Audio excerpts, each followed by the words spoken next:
If you have $50,000 sitting in a US bank account, you aren't saving. You are actively being taxed by the Federal Reserve's monetary expansion. At 3% inflation, you lose $1,500 in purchasing power every single year without making a single purchase. Today, we decode the invisible tax mechanics that erode your cash baseline and reveal how to construct a capital shield that keeps your purchasing power intact. Most people treat money as an absolute constant value unit. They assume a dollar saved today will buy the exact same unit of goods 5 years from now. In reality, fiat currency is a dynamic variable that expands continuously. When the central bank increases the M2 money supply, the total number of paper claims on real-world assets grows.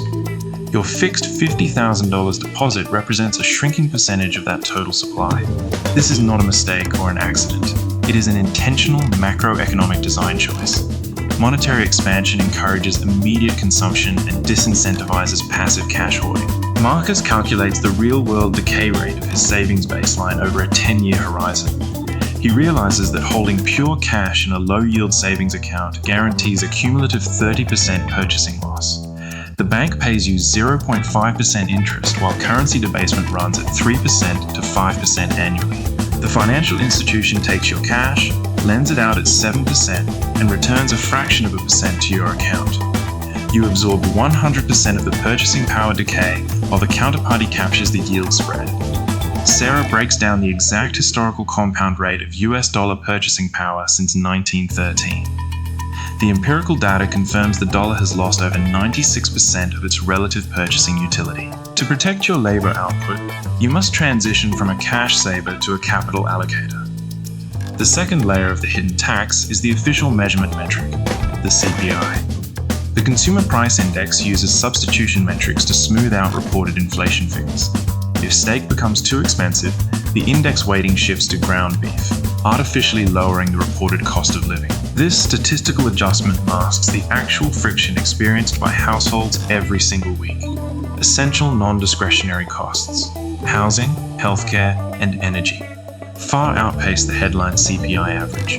While imported consumer electronics drop in price, the cost of core survival assets rises rapidly. Marcus tracks his actual household overhead changes across a 3-year window.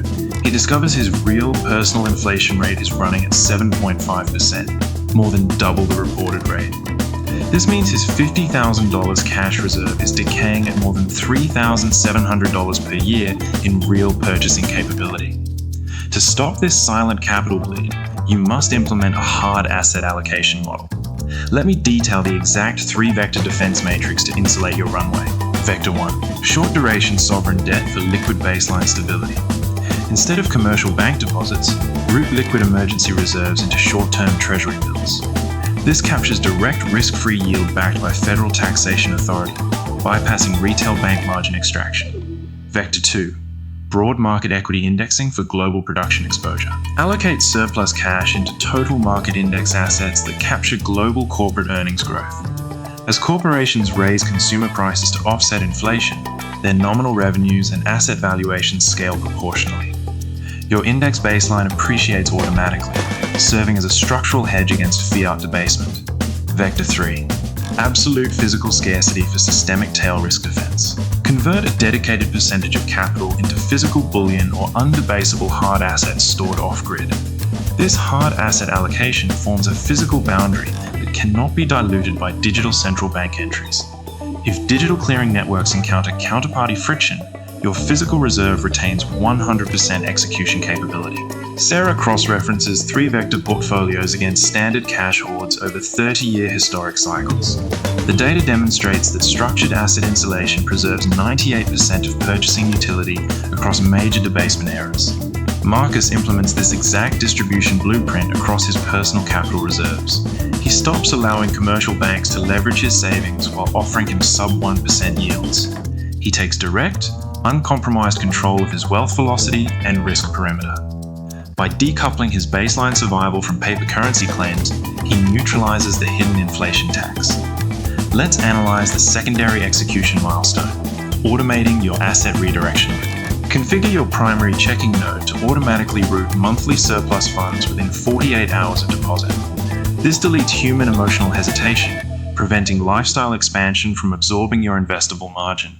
You enforce discipline through automated code parameters rather than temporary willpower. Marcus sets his auto-allocation rules, ensuring every surplus dollar is deployed into productive assets immediately. His cash exposure drops to a lean 90-day liquid cushion, while the rest of his wealth actively compounds. If you are ready to stop donating your purchasing power to central bank expansion, subscribe to the channel, like this video, and hit that notification bell. Let's build. Leave a comment below with your target cash to hard asset ratio, because math deletes institutional dependency. Now let's examine the macroeconomic reality driving permanent central bank currency expansion. The US national debt has surpassed $34 trillion and continues to compound.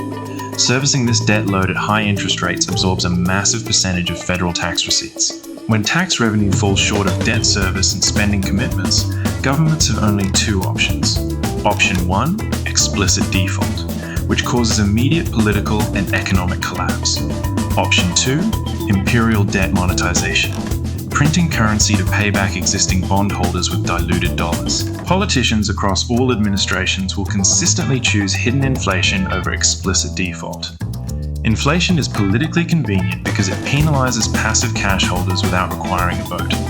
Sarah charts the correlation between federal deficit expansion and M2 growth over 50 years. The empirical charts confirm that currency debasement is a structural requirement of modern fiscal policy. This means currency debasement will not pause, regardless of short-term rate hikes or headline news. Marcus realizes that waiting for normal interest rates or price stability is a mathematical trap. If your money sits stagnant in paper claims, you are paying for the fiscal deficits of the sovereign state. To break free, you must align your personal portfolio with assets that benefit from monetary expansion. Hard assets, scarce real estate, and global equity indexes automatically reprice upward as money expands. When the central bank inflates the money supply, asset prices rise, protecting the net worth of asset owners. Meanwhile, pure cash holders see their purchasing power crushed under the weight of rising nominal prices. This creates the widening wealth gap between cash wage earners and sovereign asset allocators. Sarah breaks down the exact mechanics of asset repricing during monetary expansion cycles. The data proves that scarce assets absorb liquidity expansion, converting fiat inflation into equity gains.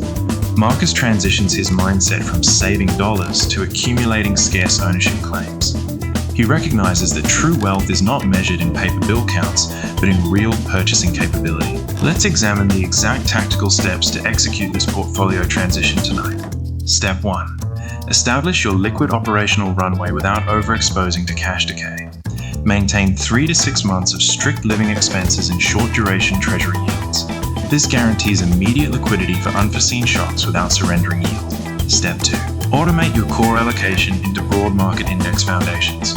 Dollar cost average systematically across market fluctuations to neutralize timing anxiety. Step 3. Build an undebasable hard asset reserve for tail risk protection. Store physical, gold, or undebasable assets in secure, non-custodial storage locations. This breaks single-point failure dependencies on central clearinghouses. Marcus maps out his exact target ratios across all three asset vectors. He aligns 20% in liquid treasuries, 60% in index equities, and 20% in scarce hard reserves. This balanced matrix captures structural equity upside while maintaining extreme downside resilience. Sarah runs historical backtests on this specific allocation model against past high inflation decades. The model outperformed pure cash reserves by over 600% in real purchasing power retention. Step 4. Audit your debt liabilities and eliminate high-interest variable friction. High-interest consumer debt amplifies inflation decay by compounding interest against your net worth. Conversely, fixed-rate, low-interest debt becomes cheaper to service as currency inflates. You repay historical debt obligations with inflated, lower purchasing power future dollars. This turns the mechanics of monetary expansion into an asset-liability arbitrage. Marcus consolidates his balance sheet, wiping out variable debt and securing fixed liability structures. His capital architecture is now fully insulated against central bank debasement cycles. Insulating your wealth requires a fundamental shift in economic philosophy. You must stop measuring progress by nominal bank account balances.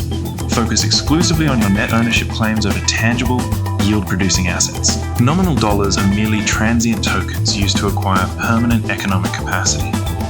When you view money through this lens, market volatility ceases to cause panic. Short-term price dips become tactical opportunities to acquire scarce assets at discount valuations. Sarah reviews the macro-systemic trajectory over the coming decade. Structural sovereign deficits guarantee that monetary expansion remains the path of least resistance. Central banks will continually choose currency debasement over systemic debt liquidation. Those who rely on traditional savings accounts will continue to fund state deficits involuntarily. Those who build structured capital shields will compound purchasing power across every cycle. Marcus finishes executing his 3-vector automation blueprint.